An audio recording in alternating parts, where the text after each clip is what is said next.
This video is going to show the questions from section 3.1, quadratic functions. For question number 1, we're given an equation and a graph of a quadratic function, and we want to answer a series of questions. First of all, we want to give the domain and range. The nice thing that's you see here is that the function is given as an equation and as well as the graph. So what I tend to do is I look at the graph to determine the domain and range. Now the domain, when you're determining domain, you want to look at the left to the right of the graph. So how far to the left is this graph going to go and how far to the right is this graph going to go? This parabola is going to continue to get wider and wider and wider. So it's going to go forever to the left and forever to the right. And you can plug any number into this function. So the domain is all real numbers, or everything from negative infinity to positive infinity. Now to look at the range, you want to look at how low the graph goes and how high the graph goes. This graph, the lowest in the y values, it looks like right here the lowest y value is -1. And then the y values keep going up and up and up towards positive infinity. So the graph touches at -1. We're going to include -1 to infinity as our range. Remember, the domain is the x values, range is the y values. So let's look at how we enter that. For our domain is negative infinity to positive infinity. We're using parentheses always with infinities. And the range goes from -1, we're going to use a bracket for -1 to infinity as our range.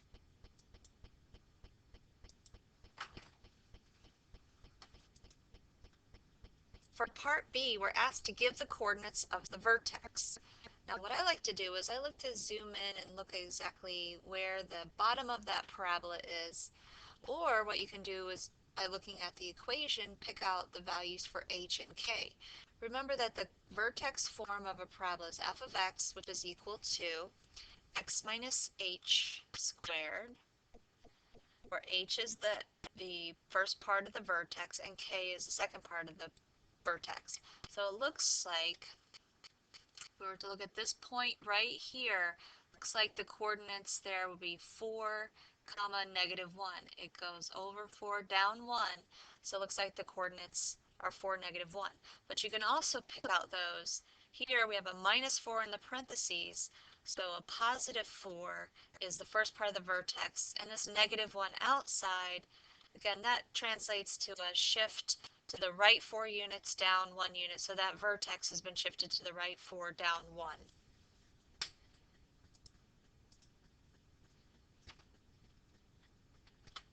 Let's check our answer.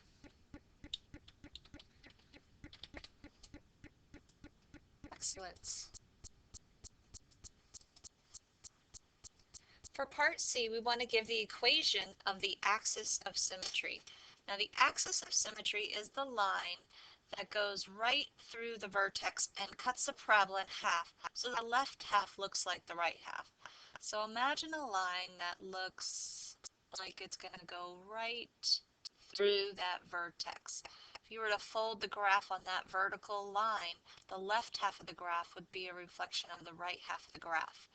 So our equation of that vertical line, since it is a vertical line that only goes through the x-axis, the equation is only going to have an x in it, and it crosses through the x-axis at x equals 4.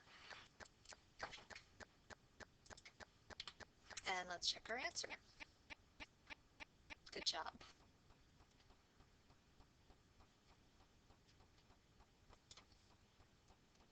To find the y-intercept for part D, we want to find out where the graph would cross through the y-axis. Now this graph is not a complete graph. Imagine that it's going to continue to go and it will eventually cross through the y-axis. So to determine that, you want to find the value when x equals 0, find the corresponding y value. And we can find that by looking at the equation, plugging in 0 for x, and simplifying the equation. We get -4 quantity squared minus 1, which is 16 minus 1, which gives us 15. So when you plug 0 into the function, what you get out is 15. That corresponds to this point on the graph, 0, 15, which is your y-intercept. So the y-intercept, we're going to say, is 15. It's where it crosses through the y-axis.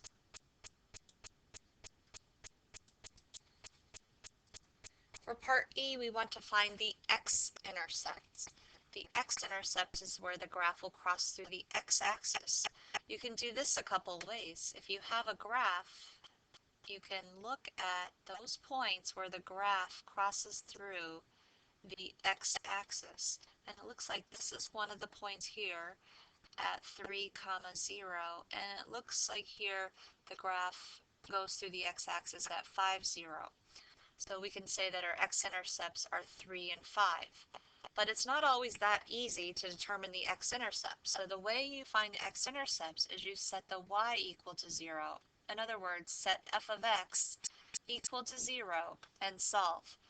So I'm going to take the function, which is x minus 4 quantity squared minus 1. I'm going to set it equal to 0. You can solve this using a variety of techniques. I'm going to go ahead and add 1 to both sides, and I get the equation x minus 4 quantity squared is equal to 1. Now using the square root property, I'm going to take the square root of both sides, and I get the equation x minus 4 equals plus or minus 1. Solve this equation, and you get two answers.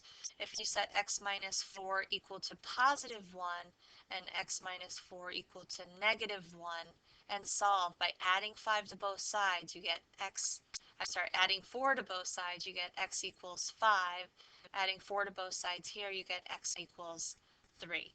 So you can see there's two ways to find the x-intercepts. You can find them by looking at the graph or by setting the whole function equal to 0 and solving for x. Since we have two x-intercepts, we're going to separate them with a comma and check our answer.